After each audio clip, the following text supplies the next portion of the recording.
News Only 24. News Only 24.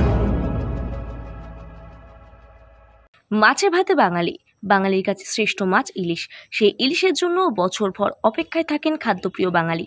তবে এবছর প্রকৃতির খামখেয়ালি নিয়ে চিন্তায় সকলেই।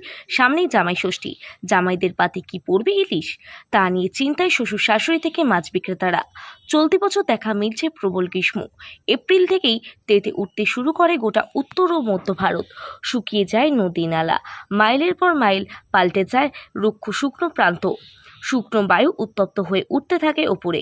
এদিকে তার প্রত্যুত্তরে ভারত মহাসাগরের ওপর তৈরি হতে থাকা প্রবল আলোড়ন। ওই শূন্যস্থান ভরাট করতে বিস্তীর্ণ মহাসমুদ্রের ওপর দিয়ে ধেয়ে যায় এক প্রবল শক্তিশালী হাওয়া। আবহাওয়াবিদ যার নাম দিয়েছে দক্ষিণ পশ্চিম মৌসুমী বায়ু। আসার পথে মহাসাগর থেকে প্রবল জলীয় বাষ্প পেটে পুড়ে উড়ে এসে হিমালয় ও উত্তর পূর্ব ভারতের উচ্চভূমিতে ধাক্কা প্রবল বৃষ্টি হয়ে ঝরে পড়বে, যাকে বলে বর্ষা। সেই বর্ষার দেখা নেই।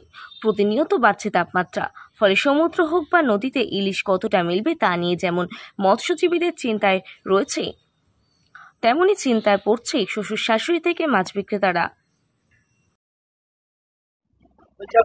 শুভেন্দু দাদা, কি করেন আপনি? মাছ দোকান।